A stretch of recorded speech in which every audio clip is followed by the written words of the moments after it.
I'm about to share 5 dog training hacks that will not only completely transform your dog's training, but will also change the way you think about interacting with your canine companion forever. If you've got a dog and you've tried every training method out there, high value treats, long lines, corrections, prong collars, or even dragging your dog back to you by the collar, then you're in the right place. I can guarantee you won't find this advice anywhere else on the internet. To get the most out of this video, I need you to set aside everything you think you know about dog training. Follow each step carefully, and I promise it will revolutionize your dog's attitude towards training like nothing else. And just to keep things interesting, if number 5 doesn't completely blow your mind, I'll get a picture of Zach George tattooed on my ass. All right, let's dive into the first trade secret, teaching a Preac marker. Now, I know your dog is way more interested in everything else around them, squirrels, birds, fox shit, you name it. So why on earth would they possibly listen to you? But imagine this, what if we could bottle up all that excitement from the environment and use it to our advantage? Well, with a Preac marker, we can do exactly that. The Preac marker is essentially giving permission to your dog to do what they want as a reward for doing what you asked for first. In other words, we use the environment as a reinforcer. And of course, we're only going to do this with things that are safe for our dog to actually engage with. Most people focus on having their dog come back to them for a treat or toy reward and completely forget that the environment itself can be the most powerful reinforcer of all. So how do we teach this?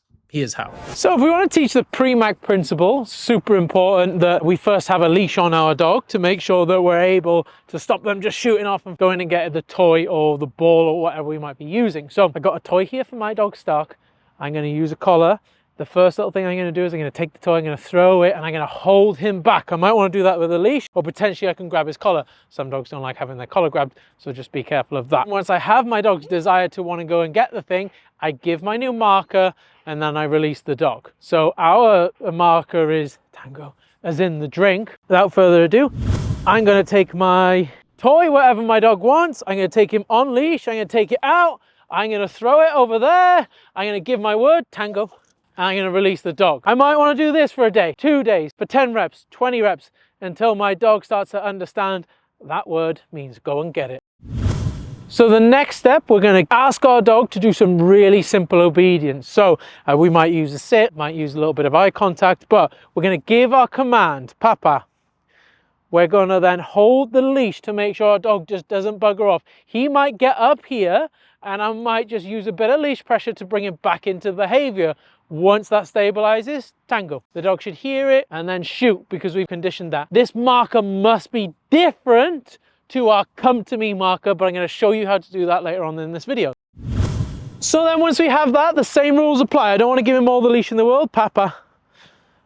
Then I'm going to start asking for strings of behavior. Remember, we're going to initially ask for a little to give a lot. So I'm not going to ask him while he's next to the toy to come back to me to get the toy. Baby recall, Stark heel, Tango. You need a leash on the dog to teach this. Then what we can start doing is asking for a lot to give a little. Sit.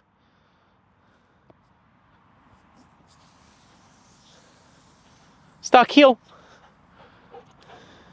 Tango. Good boy. And we can just build this up over time. So remember, step 1, we ask for nothing, condition the cue, Tango.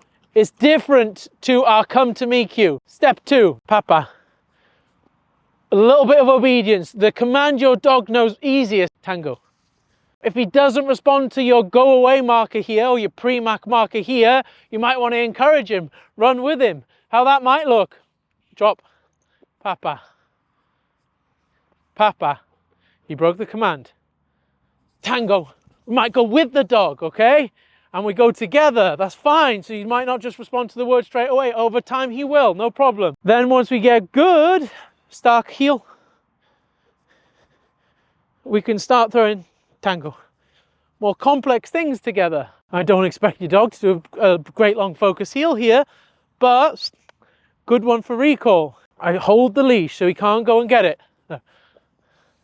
Stark heel, Tango. And then we can start using the things around us, the things our dog finds most reinforcing, whether it's rolling in that fox poo there, whether it's the toy over there. Papa. Mike. Down. Tango. So once we've established our Preac marker through maybe play or even at mealtime for your dog, we can start using it out and about. And remember, it's our dog's permission cue to go and act with the environment. We can reward our obedience, heel, with Tango, the environment, not just food and toys that we might have on our person. So there we go. There's an example of using it in real life. Stark can go now into the woods and explore. And if I want to call him back, Stark, heel! And he went and got his toy. Tango. I can then use it to really strengthen our recall, our obedience, our sit, our down, our close, whatever you want to use it for, okay? Very potent tool.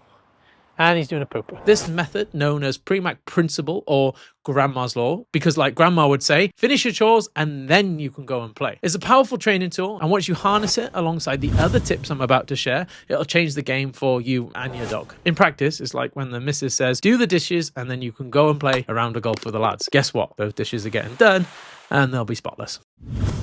Next up is what I like to call a dog training law rather than just a hack, the 85% rule. The 85% learning rule was made popular by Robert C. Wilson and his team in a 2019 study from the University of Arizona. They discovered that optimal learning happens when success is balanced with a bit of failure. Specifically, when individuals, or dogs in our case, succeed about 85% of the time. They stay engaged and learn more efficiently than if things are too easy or too hard. So what does this mean for your dog? It means the success rate in your training should dictate the difficulty of the environment of the next one. In simple terms, if you want your dog to progress as fast as possible, for every 2 corrections, you should reward them around 8 times. Too much reward and your dog's going to get bored, complacent, and lose motivation. Too much correction, your dog might get frustrated, anxious, and stop learning altogether. Think of it like riding a bike uphill. If the path is too flat, you're not building any strength in your legs because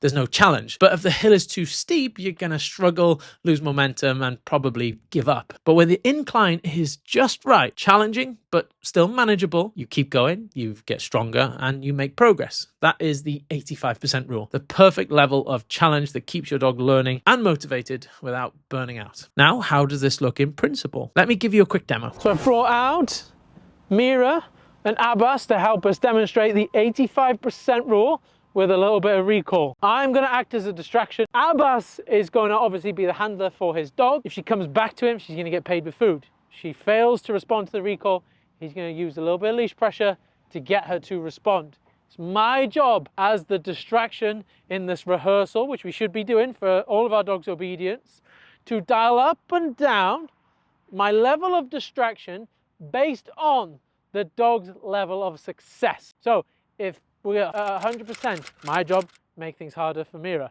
If we're less than like that 85%, we're down at 50, 60%, I need to make things easier for Mira. I can't overemphasize how important it is for rehearsals to be happening. So employ a stooge, employ your friend with a dog, and make sure you're conscious of where you're taking your dog, depending on how successful they are at that particular training activity. So we're gonna go through it. You call her. Mira here. Okay, success. Yes. She's gonna get paid. Ready? Mira here. Nice, Yes. and we're successful again. Mira here. Okay, we're still at 100%. And this is a trained dog. A trained dog knows when they see a booby trap. Come on, come on, come on. Ready? What's this? What's this? What's this? What's this? Come on, come on, come on, come on, come on.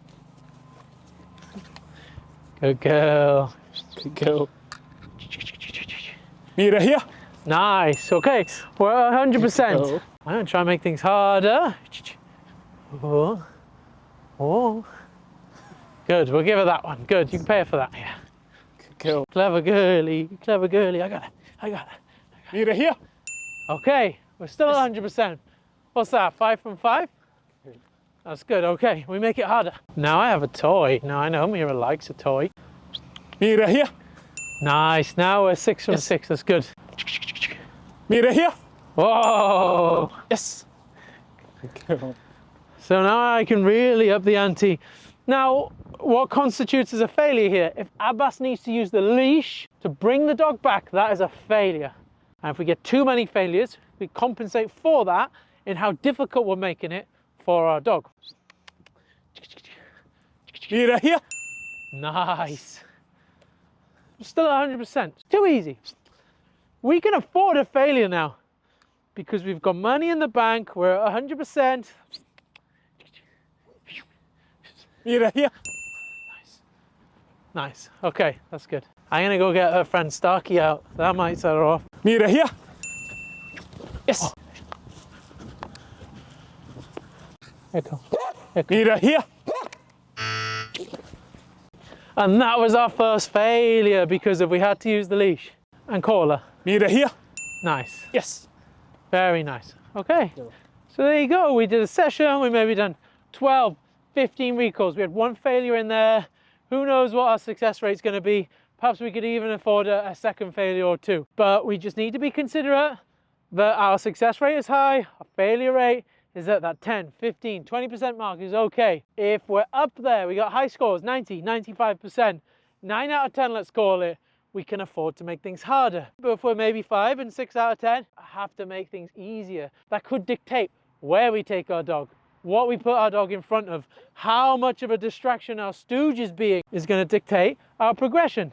85%, 80%, it means we're going to progress quicker. This is applicable to our dog's reactivity, to our sit, to our down, to our stay, whatever it needs to be. Of course, I'm not asking anyone to sit there telling each little win with a pen and paper, but this is a handy rule of thumb to keep in mind when you're in a training session. It's all about finding that balance. Your dog's progress will thank you for it.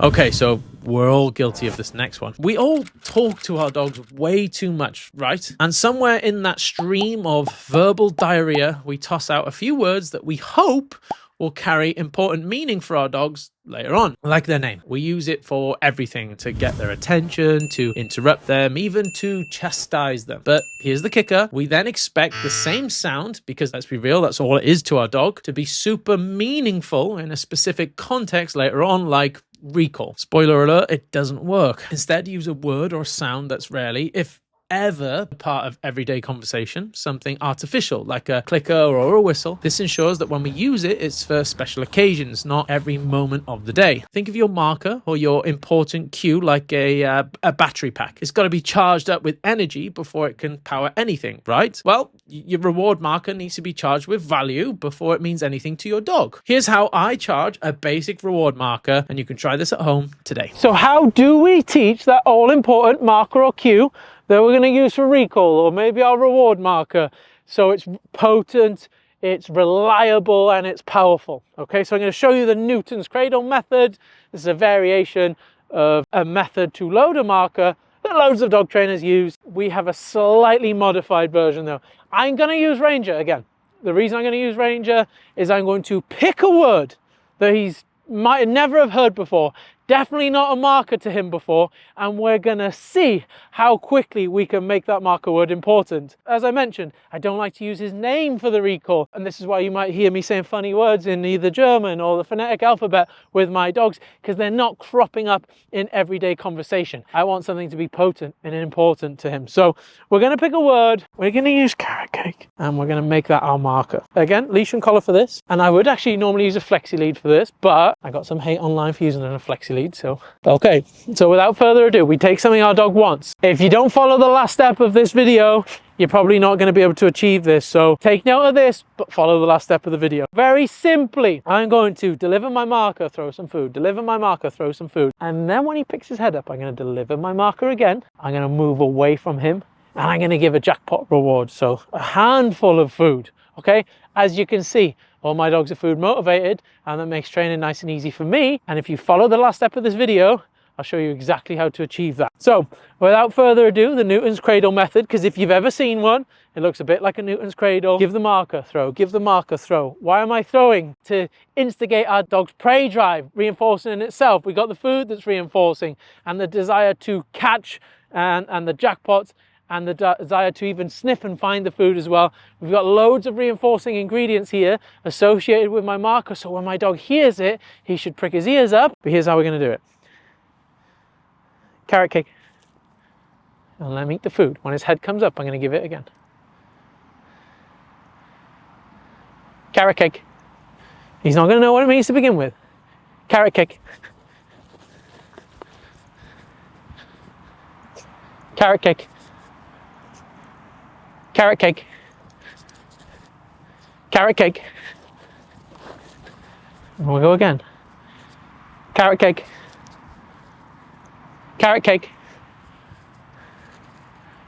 Carrot cake. And a jackpot back at me. I get my clients to do it for 6 days on an empty stomach, first thing, using slightly higher value food than their kibble. Last point of this video, super important. How do we know if our marker's charged? Well, we get our dog to do something that isn't training. They may be asleep in another room. We wait till they're not focusing on us anymore, and we're going to deliver our marker. If they respond, if they turn around, if they give us that 180, then yeah, we're ready to start using it out and about. And what are we teaching here? Yeah, it's a reward marker that we can ask our dog to sit and down and then deliver that marker, or we can just use it as a recall. And again, you can use a whistle or a clicker for this. I've used both of them with Ranger in the past, so I thought I'd deliver this tutorial with a fresh marker, something new, something he's never heard before, okay? So let's see if we can get him to switch off, and we're gonna give our marker, and let's see just after 9 reps if we have any efficacy there, if we have a potency. Carrot cake. And there we go. Even just after 9 reps, it can create that little bit of a response, but we really need to condition it. So spending 6 days doing it, 10 to 15 repetitions per session, by the end, you'll have a very potent marker. There you go. Okay, so that's what we want to see. The dog come out of the behavior, ignite, come to life, and then, and only then, do we start using it in real life. But don't jump the gun and try this just yet. There's still a couple more pieces of crucial advice that I need to share before you give it a go, or it could all be for nothing. Okay, next up, think of your dog like one of those little old ladies glued to the slot machines in Las Vegas. You know the ones, they got those star-shaped glasses on, they're pulling the lever over and over, waiting for the big payout. Now, if these slot machines gave her $1 every single time she played, it'd get pretty boring pretty quick. She'd lose interest because there's no thrill. But since the payout is random and rare, her brain gets a huge spike in dopamine, keeping her hooked. And that's the magic of uncertainty. And it's not just gambling. Scientist Robert Sapolsky discovered that mammals are far more likely to repeat a behavior when there's a maybe involved. It's the same reason you can't resist checking your phone. Maybe you have a notification. Maybe you match that person on Tinder. Maybe you've been paid, and so on. A consistent reward schedule becomes predictable and dull, which actually lowers motivation. So rewarding your dog every single time they perform the same behavior can actually backfire in the long run. Here's the fix. Switch to a intermittent reward system as a starting point. Once your dog understands a behavior, thereon after, for every 4 times your dog performs that behavior, reward them twice, use the Preac principle that we spoke about earlier once, and on the 4th, cue an alternate behavior. You can adjust those ratios to suit your training, but this keeps your dog on their toes, motivated, and most importantly, focused on you. The randomness keeps them engaged, much like the slot machine does for our Vegas lady. I'll give you a quick example here. So now I'm going to demonstrate a very simple intermittent reward schedule. So we're going to use Ranger for this. There's a couple of ways we can finish a behavior.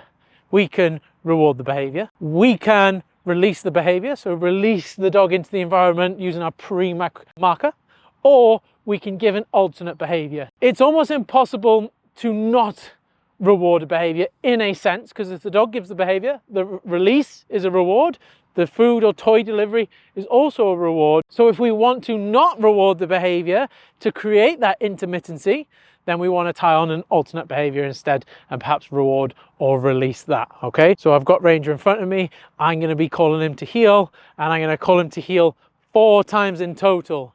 I'm going to reward a couple, I might release one, I might just then ask for an alternate behavior instead, okay? It doesn't have to be overly complicated here. I just want to get out of the habit once my dog has established the behavior of whether it's just a recall or a sit or a down, to start intermittent reward schedule as opposed to paying every single time, which is very quickly going to flatten the dog out, make him bored. That predictability is going to make things too boring for our dog. I'm just going to throw some food over there. Ranger, foos. So I call him into heel, yes, and I can reward that one. Okay, so now for rep number 2. Ranger, foos. Okay, and I can just release him again. Now Ranger's a little bit rusty, so this is going to be like an untrained dog. That's okay. There's our Preac marker. Okay, go get it, whatever you want to call it. And I call him again. Ranger, foos. Down. Okay. Boy. He wants a little bit of food, but he's not getting it because I'm releasing him. That was my alternate behavior. And then last one. Ranger, foos. Yes. I'm going to reward him, and then Ranger's going to be guessing, oh, am I going to get paid? Am I going to get told to down instead? Am I going to get released to the environment, or to play with my brother, or to sniff that wee, wherever it needs to be? Again, doesn't have to be overly complicated. I just want to get out of the habit of yes and pay, yes and pay, yes and pay every single time, and just making my reward variable, whether it's environment, whether it's food delivery from me, or whether it's just, hey, nothing right now, mate. I'm not going to pay you here, but maybe next time. And it is that maybe next time that creates potency inside our obedience, which is what we want to look for, because that's going to give us that reliability and nice sharp turns of the dog coming back to us. And again, we're talking a lot about recall today because of you guys sitting at home. You probably just want a dog that comes back when he's called. So these are the examples I'm going to give. Okay, on to the next one. And finally, we have arrived at our golden nugget of dog training wisdom. One that goes against almost everything you've been told, the power of work ethic. Honestly, this might be the single most important thing you will ever learn about your dog. Stick around because we're about to flip your dog training world upside down. I can already hear you now, mouthing at your phone, but my dog doesn't care about food. Well, trust me, we're about to change that. Today, we're diving into the real reason why your dog isn't motivated, and we're going to build that drive from the ground up. There are two main ways to increase your dog's motivation. The first, we increase the value of the reward. Sure, you can break out the bacon, cover it in cheese, but that method has a limit. There's only so much you can feed your dog before it stops being effective. The second option, far more sustainable, is to increase your dog's capacity to work for the food. That's where we take their essential food, the food they need to survive, and we make it just a little bit harder to earn day by day. Think of it like this. Jeff Bezos, before he was the richest man alive, was working minimum wage at McDonald's. Elon Musk, he was scrubbing boilers in a sawmill for $18 an hour, wearing a hazmat suit in tight tunnels. Warren Buffett was up at the crack of dawn delivering papers for pennies. It wasn't glamorous, but it built their work ethic. And here's the key, they didn't need bigger paychecks to keep them motivated. Their work ethic was forged in the process. Meanwhile, we all know those rich kids who are born into money and throw it all away before they get started in life. Why? Because they never learned the value of working for something. So what does this have to do with your dog? Well, we're not going to ask your dog to walk a tightrope for a single piece of kibble, but we are going to increase their capacity to work for that kibble bit by bit. And when we do that, we're not just training the dog, we're supercharging their focus, motivation, and ultimately your relationship. Now, here's exactly how we do it. We start by feeding your dog their essential food, but gradually make it more challenging to earn. And I'm going to show you exactly how to do this, but the key here is gradual progression. Over time, that kibble that used to be at a value of 4 out of 10 becomes a 5, and then a 6, until eventually it's a 10 out of 10. You're not increasing the quantity of food, you're increasing the value of the work to get the food. Take a peek of how this looks in practice. So here's a tip that's literally going to change the game in your dog training forever. However, you must follow each and every step for this to be effective. Our Preac principle isn't going to work unless you do this. Our charging of a marker isn't going to work unless you do this. Our recall 85% rule isn't going to work unless you do this. For a week, 2 weeks, however long this process takes, you're going to ditch the high value treats. You're going to go and get a high quality kibble or raw food or whatever too many times, and I'm no vet, I'm no nutritionist, but too many times I see dogs coming into our academy on cardboard food. They have to eat a kilo of it a day just to hit the nutritional value. They're shitting bagfuls of poop because of their food is packed with fillers. Click the link in the description. We'll send you a food comparison guide to make sure you're feeding your dog the best food possible and also saving money. I'm going to show you today how we start building that work ethic in our dogs so they're crazy motivated for food outside, so we can use more reinforcement, less pressure, cultivate a beautiful relationship with our dog with speedy, potent, powerful obedience. That'll only be effective if your dog has good work ethic. The high value treats, they work for 3 days. The novelty wears off and then they're no longer useful. So if you've experienced that and your dog is getting fussy over food in training, you need to follow this process. The process is making the dog's food more difficult to attain each and every day. We're going to feed our dog twice a day. Here's how we're going to start. Okay, free feed out of a bowl. Only when our dog eats all of the food are we going to advance the criteria. Make it 5% harder, 10% harder maybe, but no more. Because of, if I say to my dog who can potentially be fussy over food, hey, I'm going to just keep it in my pocket and I'm going to starve you until you eat food outside. Eventually they'll eat, they're going to lose loads of weight, and it's not very nice. But what we ultimately teach our dog is you only have to work when you're hungry if we follow that method. But if we follow this method, we gradually increase food motivation and food drive. Okay, so if our dog decides they don't want to eat the food, that's fine. We take it away and you can feed your dog or give your dog an option to eat 2 or 3 times a day, or sometimes even 4 is absolutely fine. They're not going to starve themselves. They're not stupid. And remember, at this stage, we're not asking them to do anything hard. It's from a bowl. Once they eat 2 full meals from the bowl, we can start making things harder. Then we might go to something like this, just a slow feeder. Harder to get the same food. Once we do that, go there. This is still inside the house, by the way. Your dog might get to this point and go like, hey, not worth it. The juice isn't worth the squeeze. Okay, we take it away. Eventually, a little bit of hunger is going to kick in and they're going to go, yep, you know what? It's worth my while to do this. The dog eats the food. Once we have 2 full meals done this method, I'm going to let you in on a secret here. We can advance to our cardboard box here. So you get a cardboard box, we'll pop it on its side and take the food. Go in the cardboard box. Great for a nervous dog. Okay, we want 2 full completed meals with this method. And you're not going to fly through it like Stark has today because he's crazy food motivated, because he's been through a similar process as a puppy. Great, now we have that. We go cardboard box again. Take the food. Now he's got to work. Okay, now he's starting to get it. And once you've fed your dog like this, just let him eat it. Let them eat it. That's theirs. It's them to access. You don't want to be prodding and poking around here. Don't want to create any issues. So once your dog is eating out of the open box, they can see the food, they're willing to get hold of the food and work for the food, go over the top, wrestle the box a little bit, then we can start the hand feeding process. Now, important at this stage, we start this inside the house and we take a portion of their food twice a day. For Starkey, that might be 2 lots of 350 grams.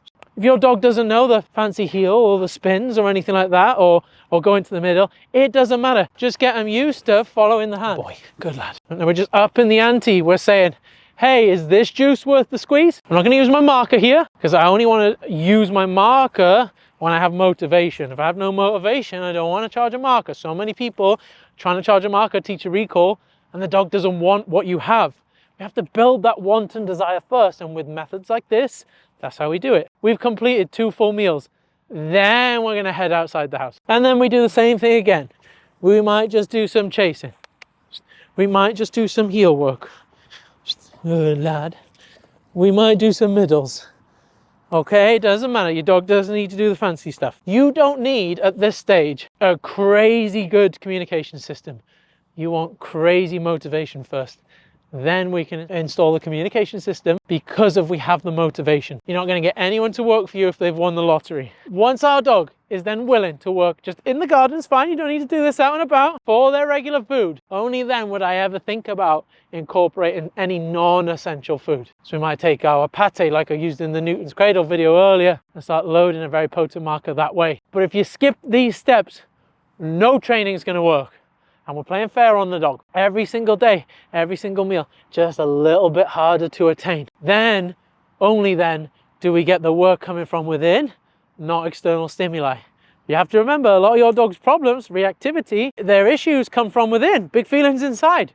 So unless we change how the dog operates on the inside, we're never going to change the dog outside in. I hope that makes sense. And I hope that really conveys how important building work ethic is in the dog. And I promise if you do that, that is going to completely change the game for you and your dog. So there's 5 pieces of advice that you might never thought of. And if you want to supercharge your training, then hit that subscribe button and the little bell. Catch you next time.